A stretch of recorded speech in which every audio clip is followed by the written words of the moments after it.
रांची में बारात निकलने से पहले दूल्हे की सुसाइड ने पूरे इलाके को झकझोर कर रख दिया। लेकिन अब इस पूरे मामले में एक नया मोड़ सामने आया है। पुलिस मृतक नितेश पांडे की प्रेमिका को तलाश रही है और जल्द ही इस पर शिकंजा कसने की तैयारी में है। जी हाँ, जिस तरह से 29 नवंबर को ठीक बारात निकलने से 1 घंटे पहले सुखदेव नगर थाना क्षेत्र में एक दूल्हे के सुसाइड करने की खबर सामने आई, इसके बाद रांची में जमकर बवाल हुआ। आरोप पुलिस पर लगा कि एफआईआर होने के बाद 10 लाख रुपए की डिमांड कर दी और पैसा भी दिया। इसके बाद भी पुलिस दबाव बनाती रही। इस पूरे मामले में सुखदेव नगर थाना प्रभारी और एक मुंशी का नाम खूब उछला, जिसके बाद डीजीपी तदाशा मिश्रा ने इस मामले को संज्ञान लिया और आखिर में आदेश दिया कि जांच कर उचित कार्रवाई करे। डीजीपी के आदेश के 2 दिन बाद दरोगा और मुंशी को सस्पेंड कर दिया गया। लेकिन इस पूरे मामले में जांच तेज की गई। खुद सीटीएसपी पारस राणा चीजों की मॉनिटरिंग कर रहे हैं और साफ तौर पर उन्होंने बताया कि अब मृतक की प्रेमिका पर शिकंजा कसा जाएगा। जिस तरह से संदिग्ध परिस्थिति में संदिग्ध तमाम चीजें हुई है, उसमें कहीं ना कहीं रडार पर प्रेमिका है। उन्होंने साफ तौर पर बताया कि 25 नवंबर को लड़की ने एक मामला दर्ज करवाया था। सुखदेव नगर थाना में मामला दर्ज हुआ, जिसमें यौन शोषण और शादी का झांसा देकर लंबे समय तक साथ रहने का मामला लिखित तौर पर दिया गया। एफआईआर दर्ज हुआ, लड़के से भी पूछताछ की गई। लेकिन 29 नवंबर को इस तरह से जब उसकी बारात निकलने वाली थी और बारात से पहले ही उसने सुसाइड कर लिया। इसके पीछे की कहानी यह निकलकर सामने आई है कि लड़की एफआईआर करने के बाद भी नितेश को लगातार फोन कर रही थी और धमकी दे रही थी। लड़का रेलवे में काम करता था, ऐसे में उसे धमकी दी जा रही थी कि तुम्हारी नौकरी खत्म करवा देंगे और जेल तक की हवा खिला देंगे।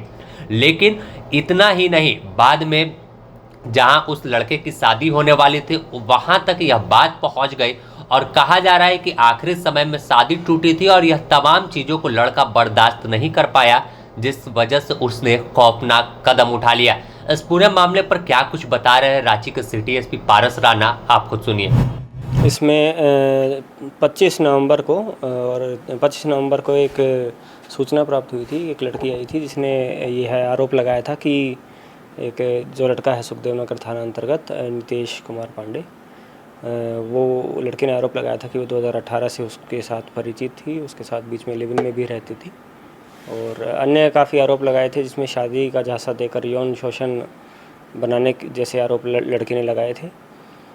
उसके तहत 26 तारीख को इसमें एफआईआर दर्ज की गई थी और साथ में लड़के को आरोपों की प्राथमिकी जांच हेतु, प्रिलिमिनरी इंक्वायरी हेतु लड़के को थाना बुलाया गया था, जो तथ्य सामने आए हैं।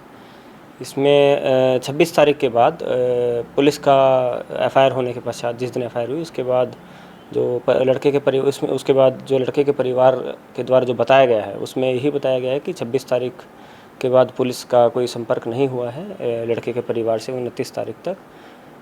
लेकिन लड़के के परिवार ने गंभीर आरोप भी लगाए थे और जिसमें लड़के के परिवार द्वारा 2 लाख रुपए के आसपास की राशि थाना के कुछ स्टाफ द्वारा गलत तरीके से भ्रमित करके लेने का आरोप भी लगाया गया है।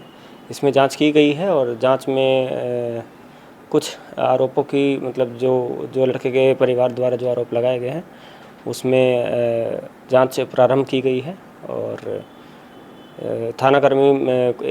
दो थाना कर्मियों को सस्पेंड भी किया गया है और इसमें आगे आरोपों की अच्छे से पुष्टि करने के लिए आगे जांच भी की जा रही है।